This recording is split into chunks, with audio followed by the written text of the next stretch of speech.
अस्सलाम वालेकुम नाजरीन, प्रोग्राम दूसरा रुख में खुशामदीद। मैं हूं आपका मेज़बान नादिर गुरामानी। इस वक्त सूरत हाल जो है वो मईशत से मुतल्लिक आपके सामने है कि 35 रुपये पेट्रोल के फ़ी लीटर कीमत में इजाफा किया गया है और इसका तमाम का जो बोझ है वो आवाम के ऊपर ही पड़ेगा। IMF के साथ अगर हुकूमत मुआहदा करने जा रही है तो उसके बाद मईशत से मुतल्लिक कितने मुश्किल फैसले मज़ीद करने होंगे हुकूमत को। और इसके साथ साथ आज लाहौर में तहरीक इंसाफ का एक मुशावरती इजलास भी हुआ है और तहरीक इंसाफ ने यह खदशा ज़ाहिर किया है कि शायद हुकूमत इंतखाबात जो है वो डिले करना चाहती है। इसके साथ साथ तहरीक इंसाफ ने सदर ममलिकत आरिफ अलवी से ये भी मुतालबा किया है कि गवर्नर खैबर पख्तूनख्वा के बयान का नोटिस लिया जाए और तहरीक इंसाफ ने यह खदशा ज़ाहिर किया है और तहफ़्फ़ुज़ात का इजहार किया है कि 90 रोज़ के अंदर अगर इंतखाबात नहीं होते तो ये आइन की खिलाफ वर्जी होगी। आने वाले दिनों में सूरत हाल किस तरफ जाएगी, इसी सूरत हाल पर हम बात करेंगे। शौकत बसरा साहब तहरीक इंसाफ के रहनुमा और हसन मोदी हमें कुछ देर में ज्वाइन करेंगे, उनसे हम बात करेंगे। बसरा साहब बहुत शुक्रिया। इस वक्त सूरत हाल आपके सामने है, असम्बलियाँ जो हैं वो आपने तहलील की, तो अब आप ये खदशा जाहिर कर रहे हैं कि शायद हुकूमत जो है वो इंतखाबात डिले करना चाहती है, जबकि हुकूमत का इस हवाले से वाज़ेह मौक़िफ़ है कि गवर्नर का बयान आपके सामने है कि अमन अमान की सूरत हाल को देख कर ही इंतखाबात की तारीख का ऐलान किया जाएगा। तो तहरीक इंसाफ को ये खदशात क्यों नज़र आ रहे हैं? नादिर गुरमानी साहब बहुत मेहरबानी, बहुत शुक्रिया। पहली बात तो मैं सियासत का एक अदना तालिब इल्म हूँ, उसके साथ साथ मैं एक कानून जान भी हूँ। सूरत ये है कि जब आपकी असम्बली डिसॉल्व हो गई, आईनी और कानूनी तौर पर पाबंद हैं गवर्नर साहब कि वो fill for election commission schedule का ऐलान करें। इसलिए कि 90 जब आप टेन्योर से पहले असम्बलियां डिसॉल्व होती हैं तो विद इन 90 डेज, यानी कि 90 डेज से ऊपर नहीं जा सकते और विद इन 90 डेज अपने इलेक्शन करवाने हैं। और अगर टेन्योर कंप्लीट हो जाता है असम्बलियों का, देन वो ऑटोमेटिकली खत्म होता है टाइम, तो फिर विद इन 16 डेज है। अभी जब इन्होंने चीफ मिनिस्टर का नोटिफिकेशन किया था तो लीगली आईनी कानूनी तौर पर ये पाबंद है। दोनों चीफ गवर्नर वफाक के जो नुमाइंदे हैं कि वो इलेक्शन कमीशन से शेड्यूल लेकर उसका ऐलान करें और उसके मुताबिक आपको पता है कि सारे इंतजामात होने हैं। हमारे खदशात इसलिए हैं कि इस वक्त पहले ही इतना बड़ा बहरान, मुआशी बहरान अभी आपने जिसका जिक्र किया अपने इंटरव्यू में कि जो इन्होंने पेट्रोल बम डीजल बम गिराया है, ऑलरेडी लोगों के सर पे बिजली का बम गिरा हुआ है, लोगों के सर पे अभी सुई गैस तो खैर मिल ही नहीं रही, उसकी भी कीमतें इतनी आसमान से बातें कर रही है, महंगाई का बम गिरा दिया है, बेरोजगारी अपने आसमानों को छू के। मुझे बताइए ये मुल्क किस साइड पे जाएगा? या तो आप डिक्लेयर कर दें कि ये मुल्क में कोई आइन मौजूद नहीं है, कोई आइन कानून मौजूद नहीं है। अमली तौर पे तो गुरमानी साहब पहले भी यही सूरत हाल है, क्योंकि जिसकी लाठी उसकी बहस वाला मामला है। जो ताकतवर है, जो पैसे वाला है, जो तकड़े ओहदे पे बैठे है, उसके लिए पाकिस्तान का आइन कोई हैसियत नहीं रखता। उसको ना अदालतें पूछती हैं, ना आपका कोई और कानून पकड़ता है, जो मर्जी कर ले। ये जेलें, ये कानून, ये अदालतें सिर्फ और सिर्फ उन लोगों के लिए है जो बेचारे इस हैसियत में नहीं है कि वो रोटी खा सके, जो गरीब है, जो किसी बेचारे ने अगर किसी की जो पॉकेट चोरी कर ली है, कोई बेचारे ने छोटी भैंस चोरी कर ली है, कोई लड़ाई, वो जेलों में पड़े हैं। और अगर आप ताकतवर हैं, आप कत्ल कर दें, अगर आपके पास पैसा है, आप मनी लॉन्ड्रिंग करें। लेकिन बसरा साहब, अगर फिर हुकूमत नहीं जाती इंतखाबात की तरफ तो फिर क्या रास्ता है? क्या फिर सुप्रीम कोर्ट जाने का भी तहरीक इंसाफ सोच रही है कि सुप्रीम कोर्ट से रुजू किया जाए? नहीं, देखिए सुप्रीम कोर्ट को तो बहुत सारे इश्यूज थे जिनके ऊपर सो मोटो लेना चाहिए था। आज कहाँ पे इंसानी हकूक, कहाँ पर है मेरे भाई? फवाद चौधरी क्या दहशतगर्द है? क्या गुलभूषण यादव है फवाद चौधरी? क्या आप किस अंदाज में एक सुप्रीम कोर्ट का वकील है, एक पार्लियामेंटेरियन है, आपका लॉ मिनिस्टर है, जिस हम कानून की बात करते हैं, जो वफाक को। लेकिन आपके अपने दौरे हुकूमत में तकरीबन उस वक्त आधी जो अपोजिशन थी वो जेलों में थी, साबिक सदर जेल में थे। देखिए अगर वो जेलों में थे, मेरी बहुत बहुत रेलिवेंट क्वेश्चन आपका। मेरे भाई मुझे एक बात बताइए कि जब वो अपोजिशन के लोग जेलों में थे तो क्या उनको पकड़ा था इमरान खान ने? किस बात पे पकड़े गए थे? क्या फवाद चौधरी पे कोई करप्शन का इल्जाम है? ठीक है बसरा साहब, हसन मुर्तज़ा साहब हमारे साथ मौजूद हैं इस वक्त। हसन मुर्तज़ा साहब, बहुत शुक्रिया। इस वक्त अब आप पर तनकीद हो रही है कि आपने तो, बिलावल साहब ने महंगाई मार्च भी किया और उस वक्त 140 रुपए फी लीटर पेट्रोल था, लेकिन इस वक्त तकरीबन अभी 250 तक पहुंच चुका है। तो आपने तो महंगाई के खिलाफ मार्च किया और पीडीएम की हुकूमत जो है वो, आप उसकी इत्तेहादी जमात भी हैं, आप तो इसलिए आए कि अवाम को रिलीफ दिया जाए। लेकिन इस वक्त अगर आप महंगाई देखें तो वो तो तहरीक इंसाफ के दौर से दुगनी है। तो आप क्या कहेंगे इस पर कि आप तो अवाम को रिलीफ देने आए थे, लेकिन अवाम के ऊपर तो बोझ मजीद बढ़ता जा रहा है महंगाई का?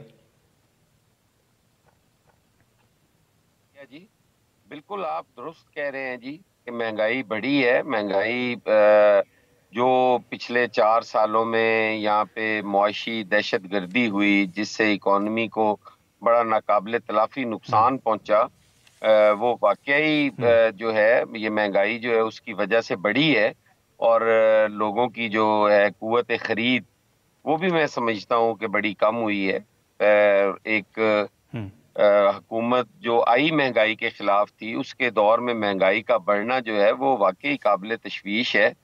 लेकिन आप देखें, हुकूमत पूरी कोशिश कर रही है कि इसको कंट्रोल करने के लिए, बेहतरी की तरफ जाने के लिए हमें कुछ तकलीफ तो बर्दाश्त करनी पड़ेगी, और हम कर भी रहे हैं जी। अवाम के साथ ये मैं समझता हूँ कि बड़ा ही जुल्म है, और इसको फिल फॉर जो है हुकूमत को रिलीफ की तरफ जाना चाहिए। लेकिन मजबूरन जो बड़ी है वो वाकई, उसमें आप बिल्कुल दुरुस्त फरमा रहे हैं कि महंगाई है। लेकिन उम्मीद है कि बहुत जल्द जो है वो अवाम को रिलीफ मिलेगा। लेकिन हसन मुर्तज़ा साहब, ये भी तासुर दिया जा रहा है कि अगर हुकूमत IMF की तरफ जाती भी है और हतमी एक मुआहदा हो भी जाता है तो मजीद महंगाई होगी। तो क्या अवाम को जो है वो मजीद तैयार रहना चाहिए फिर इस हवाले से? देखिए, ये बड़ा मुश्किल टाइम है हमारी इकोनॉमी के ऊपर। इस टाइम पाकिस्तान जो है वो बड़े क्राइसिस से गुजर रहा है। वैसे तो पूरा इंटरनेशनली अगर आप देखें तो महंगाई तो हर जगह बढ़ी है, लेकिन पाकिस्तान के अंदर जो है वो हमारी साबका हुकूमत की वजह से और उनकी पॉलिसीज की वजह से हम जिस जगह पहुंच चुके थे, वहां से फौरन रिलीफ वाली कोई तवक्को नहीं थी। आज तक 8-10 महीने के अंदर आप अगर देखें तो पीडीएम या उनके इत्तेहादियों ने अपनी पार्टियों का अपना पॉलिटिकल नुकसान किया है, लेकिन मुल्क को एक बड़े अलमिये से और नुकसान से बचाने के लिए उन्होंने वो सारा कुछ बर्दाश्त किया है। क्या हमें नहीं पता कि कल हमने इलेक्शंस में जाना है, और इस महंगाई का बोझ अगर हम कंधों पे लेके जाएंगे तो हमें बड़े मुश्किल हालात का सामना करना पड़ेगा। लेकिन इस वक्त पार्टियां बचाना मकसद नहीं है, इस वक्त मुल्क बचाना मकसद है। और हम कोशिश कर रहे हैं कि इस मुल्क को एक मजबूत और मुस्तहकम जो है मईशत वो दी जाए, क्योंकि हमारे दोस्त, हमारे भाई, वो भी मुहिब वतन है, मैं ये नहीं कहता, लेकिन उन्हें ये बात समझ नहीं आ रही कि आज जो हम इस मुल्क के अंदर अदम सियासी इस्तेहकाम पैदा कर रहे हैं, उससे हमारा मुल्की नुकसान सॉरी मुल्की नुकसान है। जी। और हमें तो आज एक कौम बनकर सामने आना चाहिए था। हमने तो हमेशा, जब उनकी हुकूमत थी उस वक्त भी कहते थे कि हमें इकोनॉमी पे डायलॉग करने चाहिए, हमें इकोनॉमी को बेहतर करने के लिए काम करना चाहिए। वो दिन ब दिन इतनी नीचे आ गई थी और महंगाई इतनी ऊपर चली गई थी, अगर उस वक्त भी ये हुकूमत उनसे ना ली जाती और वोट ऑफ नो कॉन्फिडेंस ना किया जाता तो शायद ये नुकसान हम पूरा ही ना कर सकते। तो अब तो हुकूमत इंशाअल्लाह ताला जी पूरी अपनी कोशिश कर रही है कि पार्टीजों का बेशक नुकसान हो, लेकिन मुल्क की मईशत में जो है वो इस्तेहकाम आए।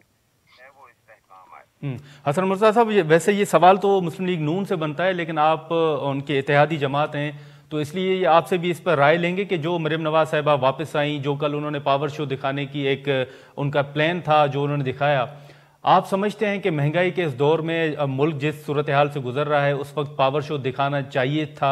और यहाँ मरियम नवाज साहिबा की वापसी से पंजाब की सियासी सूरत हाल पर पीपल्स पार्टी क्या देख रही है कि क्या असर पड़ेगा?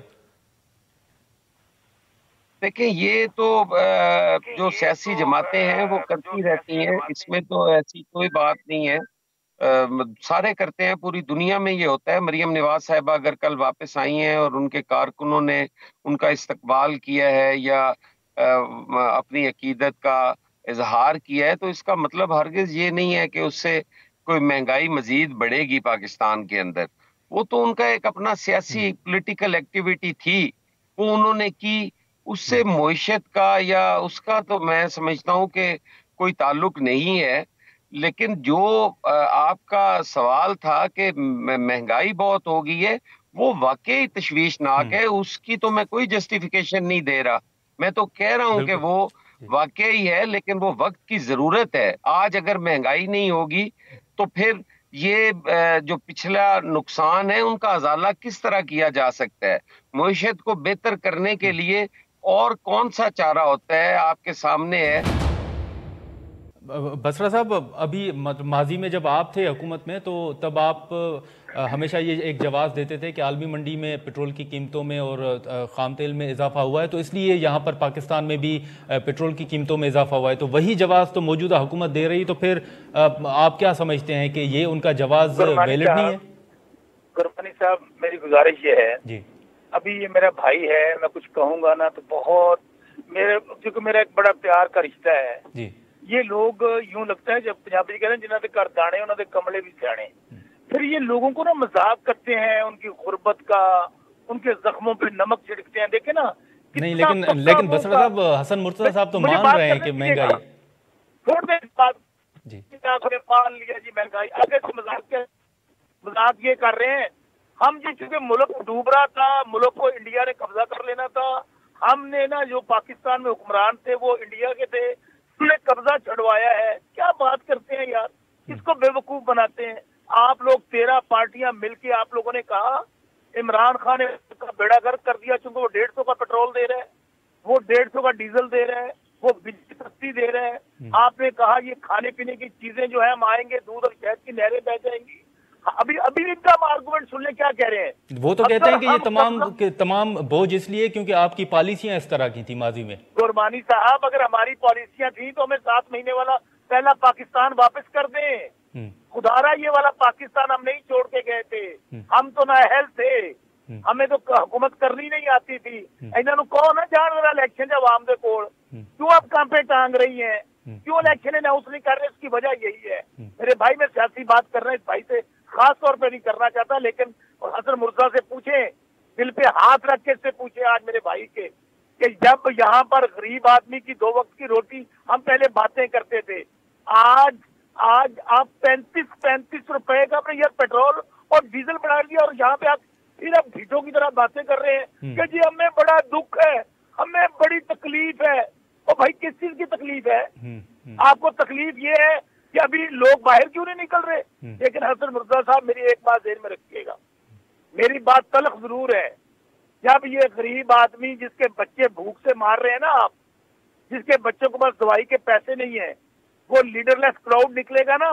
हसन मुर्तजा साहब, आपके घर के इर्द गिर्द जरा ध्यान मारिएगा, 10-5 मरले के अंदर 15-15 लोग रह रहे हैं, 10-10 लोग रह रहे हैं। ठीक है बसरा साहब, हसन मुर्तजा साहब, आपने बात सुनी बसरा साहब के, वो कह रहे हैं कि अगर उनकी पॉलिसियां थी तो फिर वो 7 माह पहले या उसके बाद ही आना चाहिए था तमाम रिजल्ट सामने। गुरमानी साहब, मैं बात कर सकता हूँ? जी हसन मुर्तजा साहब।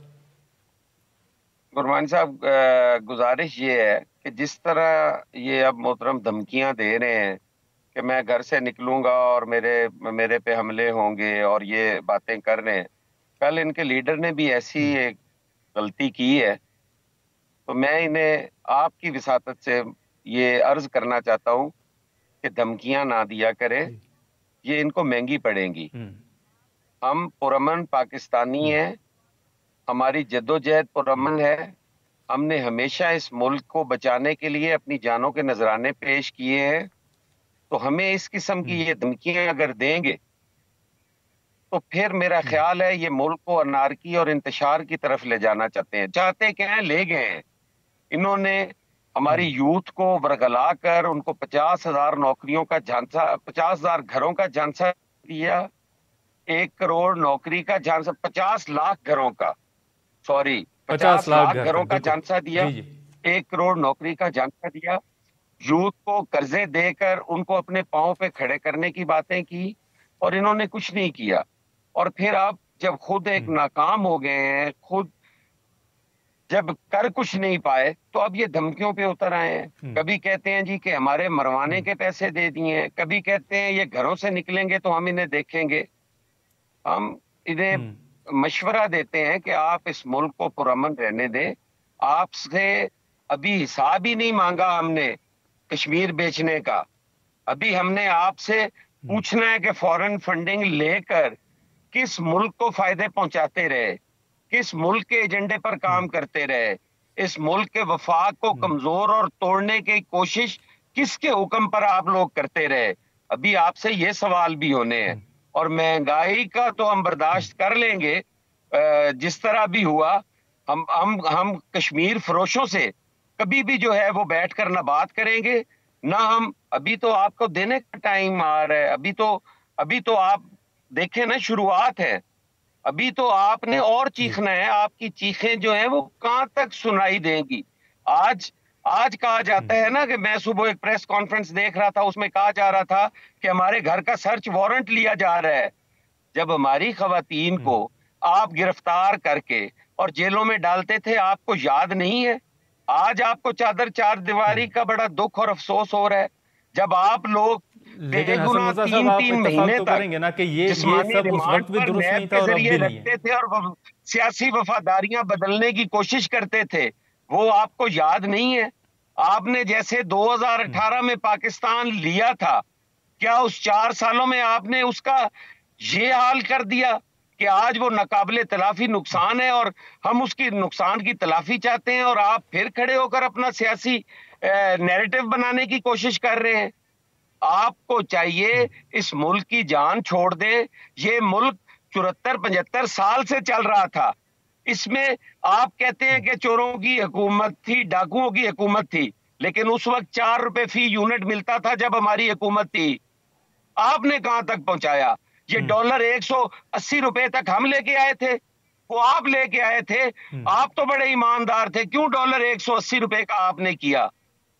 आपकी सारी जो करनी है, जो आईएमएफ के साथ मुआहदे हैं, वो रियासत के मुआहदे होते हैं, वो किसी हुकूमत के मुआहदे नहीं होते।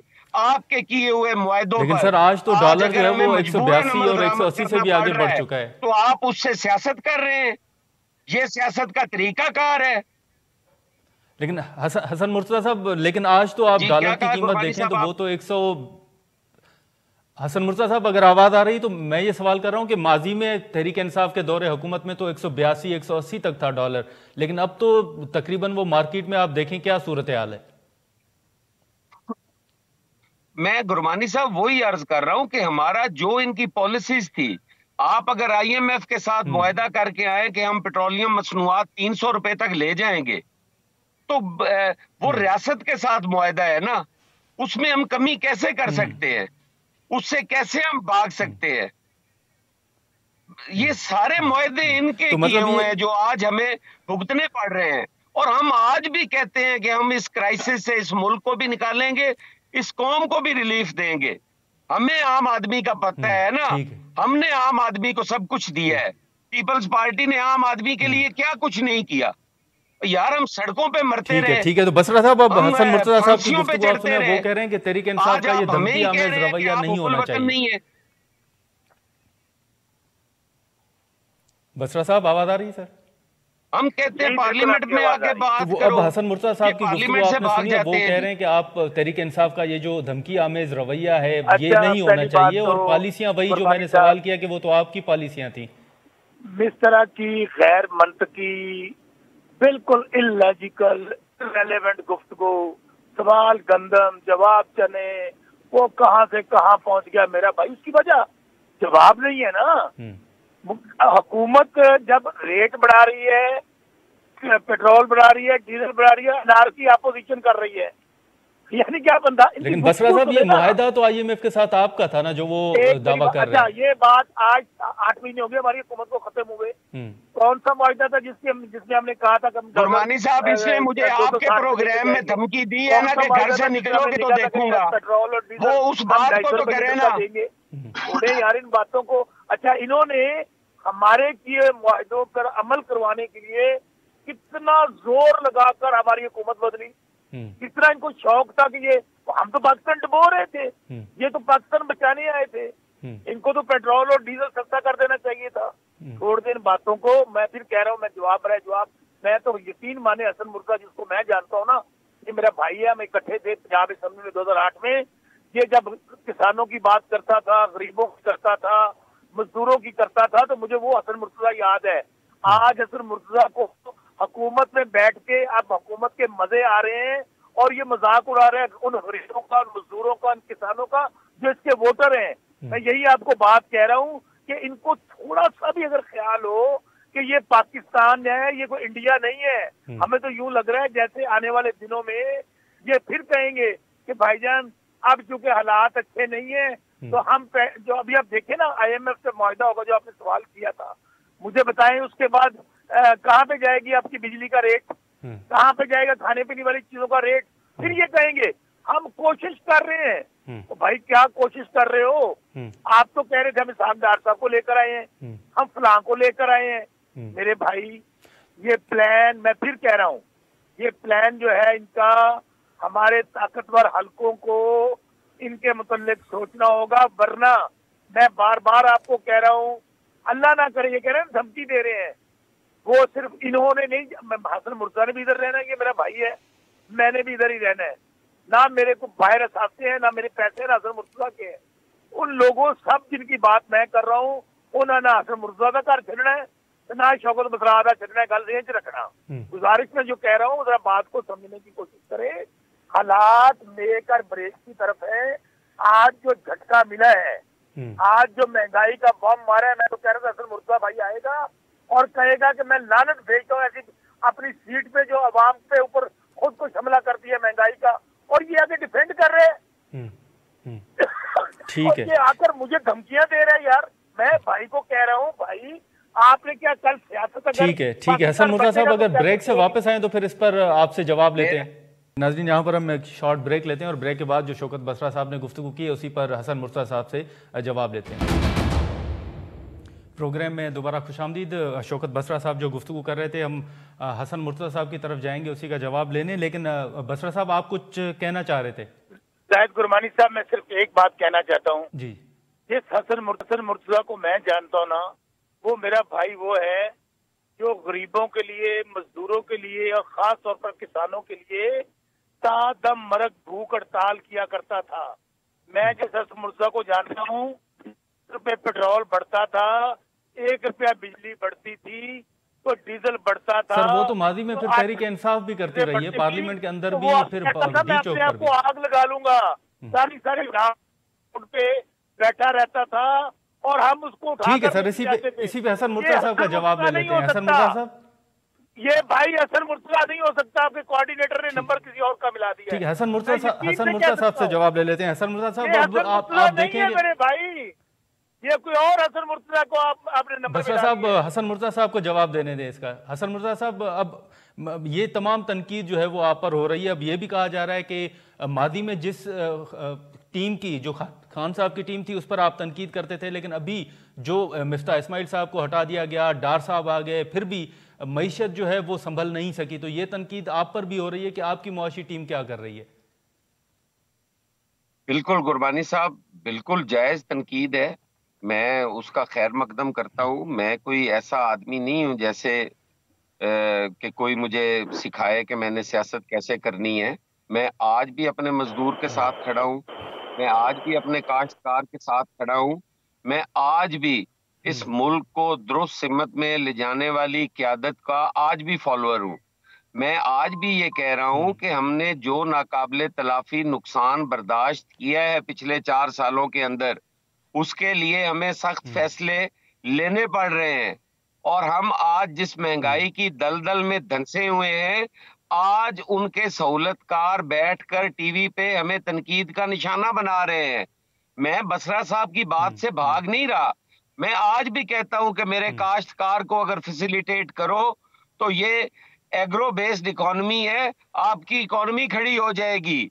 आज भी अगर मेरे काश्तकार को खाद जो है वो सस्ते दामों मिले, आज मेरे काश्तकार को पानी और बिजली जो है वो सस्ते दामों मिले, आज भी मेरे काश्तकार को अगर पेट्रोलियम मसनूआत सस्ती मिले, तो मेरा काश्तकार खड़ा हो सकता है। महंगाई ने उसकी कमर तोड़ के रख दी है। वो महंगाई की चक्की में इस तरह पिस गया है कि उसको अपने बच्चे पालने मुश्किल हो गए हैं। लेकिन उसको बेहतर करने के लिए हमें मुश्किल फैसले तो लेने पड़ेंगे। हमने अपने माली सहूलतकारों को लेकिन अब इस तरह साहब, अब आप पर यह भी फैसिलिटेट तनकीद किया। हो रही है कि शायद हमने पंजाब, मेरी सुन लेना जी, मेरी हसन अब मुर्तज़ा बात साहब, अब सुन ले आप पर गुरमान यह भी साहब। तनकीद हो रही है कि जी जी जी मैं जी, बात हसन कर मुर्तज़ा लूं साहब जी। कंटिन्यू करें। जी कंटिन्यू करें। आज मैं अपने काश्तकार की जंग लड़ रहा हूं। मैं कह रहा हूं कि हमें जो मुश्किल फैसले लेने पड़ रहे हैं, ये पिछली हुकूमत का किया धरा है। उसने इस इकॉनमी को इस तरह तबाह किया। उसने अपने माली सहूलतकारों को फायदे पहुंचाने के लिए आटा बहरान पैदा किए, चीनी स्कैंडल्स बने, बड़े बड़े नाम आए, यहां तक के कोविड के जमाने में मास्क और सैनिटाइजर तक बेच दिए। इन्होंने लूट के खा गए इस मुल्क को। आज हम बड़ी तकलीफ के साथ, आज हम बड़ी दुख के साथ ये महंगाई कर रहे हैं, और ये हमारा दिल जानता है। हमारा एक एक कतरा खून का जो है वो अपनी कौम के लिए हाजिर है, और हम पूरी कोशिश कर रहे हैं, क्योंकि इन अजाबों से निकालने के लिए सियासतदान ही है जो मुल्क को क्राइसिस से निकालते हैं, जो मुल्क के लिए अच्छी ठीक पॉलिसीज है, लेकिन बनाते हसन हैं, मुर्तज़ा साहब, और अब आप हम पर यह बना भी रहे हैं। तनकीद हो रही है कि हम आप पंजाब हमारा और खैबर पख्तूनख्वा में जो शायद मुस्तकबिल है इंतखाबात जो है वो वो डिले इंशाअल्लाह करना ताला चाहते इस हैं। कौम का रोशन होगा। आज की ये जो तकलीफ होगी ये कल काम आएगी, और कल मेरी कौम जब खुशहाल होगी, जब उनके चूल्हे चल रहे होंगे, जब उनके बच्चे स्कूलों में पढ़ रहे होंगे, जब नौकरियां मिल रही होंगी, तो उस वक्त ये गिले शिकवे दूर होंगे। आज तो हम जिस लेकिन अंधेरे में ये हमें धकेल के गए, लेकिन वहां हसन से मुर्तज़ा साहब, मुल्क को यहाँ पर एक निकालना सवाल ले लें। प्रायोरिटी आप होना पर अब ये भी चाहिए। तनकीद हो रही उसके है कि लिए खान जो साहब ने मुश्किल तो ऐलान कर फैसले दिया ले है कि वो रहे हैं, 33 हलकों उस से पे हमें इलेक्शन खुद तनकीद लड़ेंगे। का निशाना नहीं, लेकिन ये बल्कि तनकीद हो रही है कौम आपके भर के ऊपर कि आप सामने शायद आना खैबर चाहिए और इन पख्तूनख्वा और क्राइसिस का पंजाब मुकाबला में करना इलेक्शन जो चाहिए। है वो डिले करना चाहते हैं। हसन मुर्तज़ा साहब, आवाज आ रही है जी सर मेरी? अब आप पर यह जी, तनकीद आ हो रही रही है है कि जी। आप शायद खैबर पख्तूनख्वा और पंजाब में इंतखाबात जो है वो डिले करना चाहते हैं। तहरीक इंसाफ को यह खदशा है, और खान साहब ने यह फैसला किया कि वो 33 हलकों से खुद इंतखाबात में हिस्सा लेंगे। ये इनको पार्लियामेंट की अहमियत का ही नहीं पता जी। ये पार्लियामेंट को रबड़ स्टैंप कहते हैं, ये शोर मचाते हैं, तोड़ो तोड़ो असेंबलियां। आपको नजर नहीं आ रहा, आप सुन नहीं रहे गुरबानी साहब?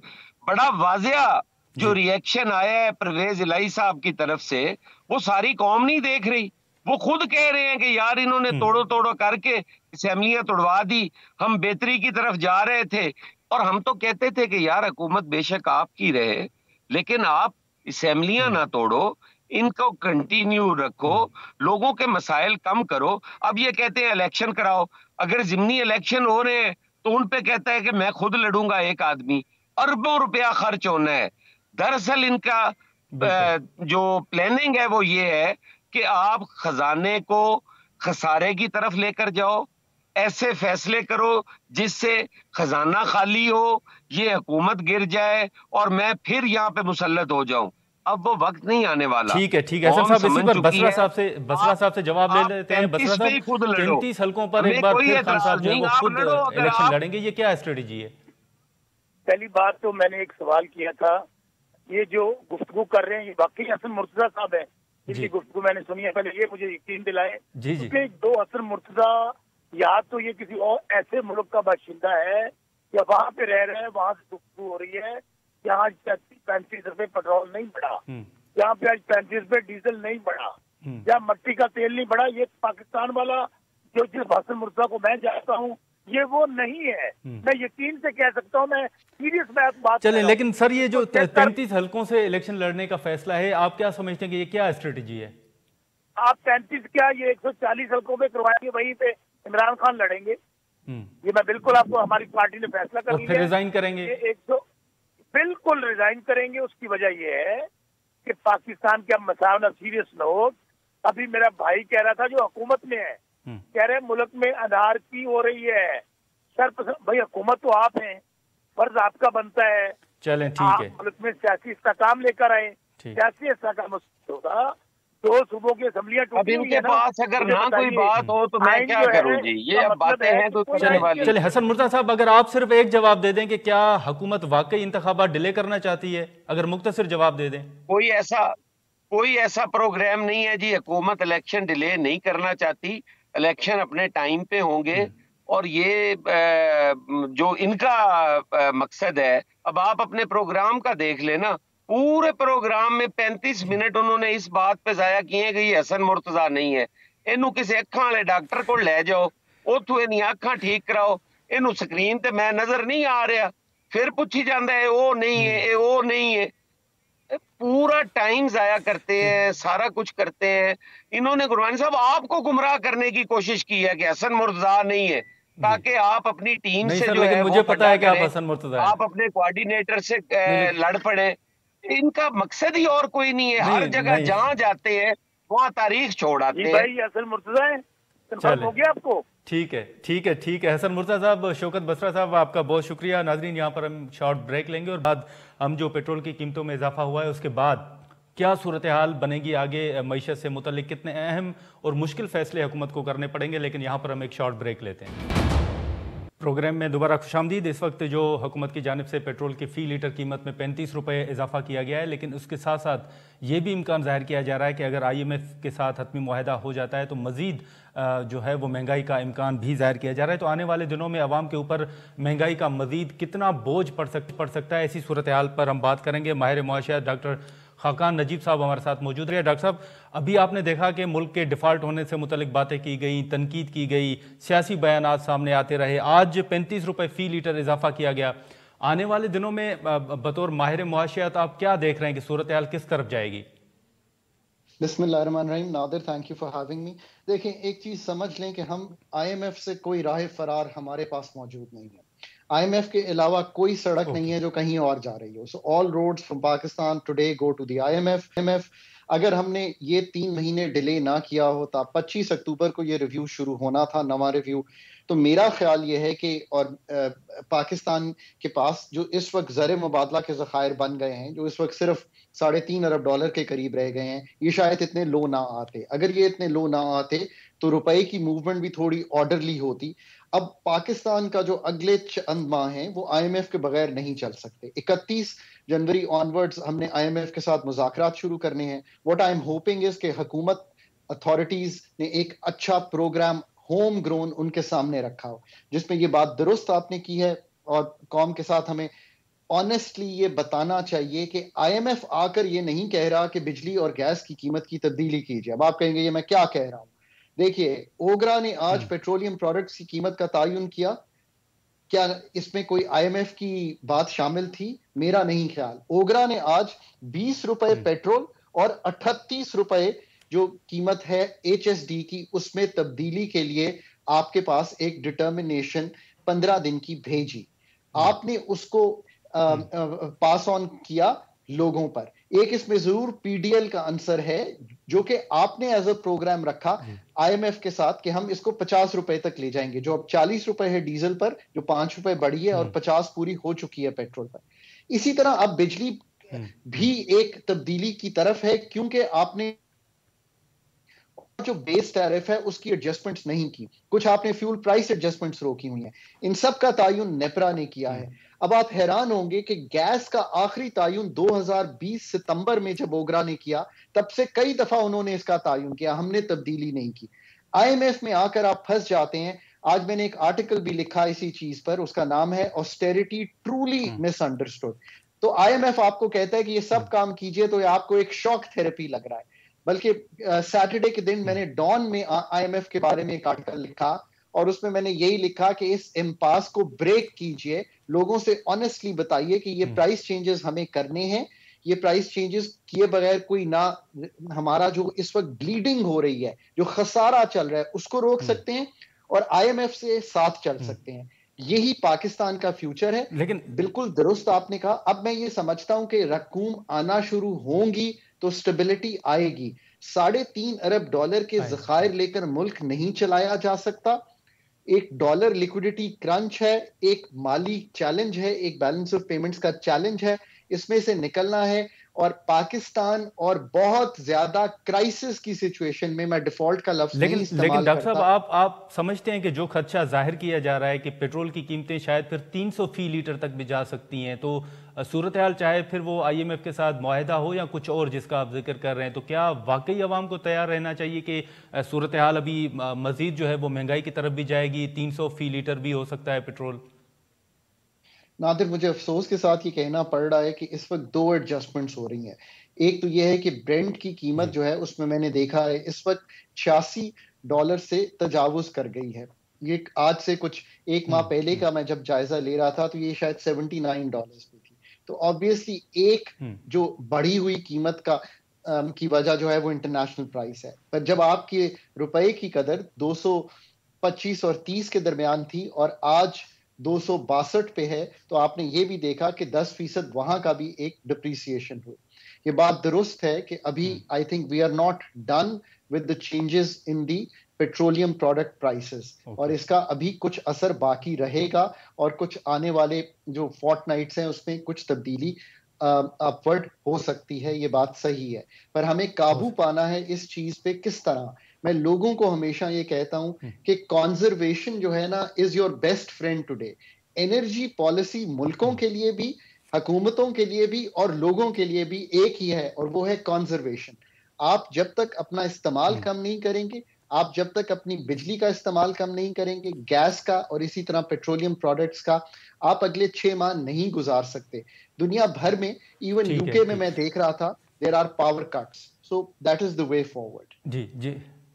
जी डॉक्टर साहब, अभी आपने देखा कि मुल्क में एक बड़ी बहस भी हुई, मिफ्ता इस्माइल साहब के हक में भी बातें हुई, फिर कुछ लोगों ने डार साहब को भी डिफेंड किया।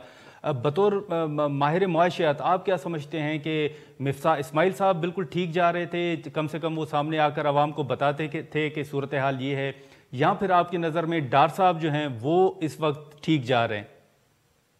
देखिए, मैं एक तो समझता हूं कि जो आज का दौर है सोशल मीडिया का, जिसमें रसाई इंफॉर्मेशन की बड़ी क्विक है और हम जैसे लोग फौरन कमेंट कर देते हैं चीज पे और लोग उसको देख लेते हैं, और जैसे हम अखबारों में भी लिखते हैं और आपसे भी बात करते हैं, ये 3 जराए यूज हो रहे हैं। So we have to be very very honest, और हमें कौम को, जैसे मैं आपके सामने रखता हूं हर वक्त, तो एक तो यह है कि ऑनेस्टी, कोई भी वजीर खजाना हो उसको they should come clean with the people कि जी ये सूरत हाल।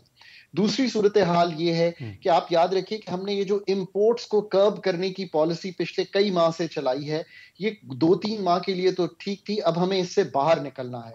सो ये पॉलिसी कैरी ओवर हो गई है जब से पीडीएम ने हुकूमत संभाली है। अब हमें इससे बाहर निकलना है, और बाहर निकलने का तरीका वही है कि हम IMF में जाएं, डॉलर्स लाएं, और ये जो पोर्ट्स पे 9,000 कंटेनर रुके हुए हैं इनको अनफ्रीज करें। हम इस वक्त इकोनॉमी को बहुत ज्यादा कॉन्ट्रैक्शन, यानी कि सुकड़ गई है, चीजें बंद होने की तरफ हैं। टेक्सटाइल 30 से 50% काम नहीं कर रही, इसी तरह बाकी इंडस्ट्री में, कार इंडस्ट्री में भी यही हो रहा है। हमें इस इकोनॉमी को थोड़ा सा सांस फराहम करना है, और उसके लिए कोई भी वजीर खजाना हो, वो IMF, सऊदी अरेबिया, UAE और प्लस ओवरसीज पाकिस्तानी की रिमिटेंसेस के लिए सही डॉलर के रेट का तायुन करे, ताकि इन द शॉर्ट रन ये आगे चले।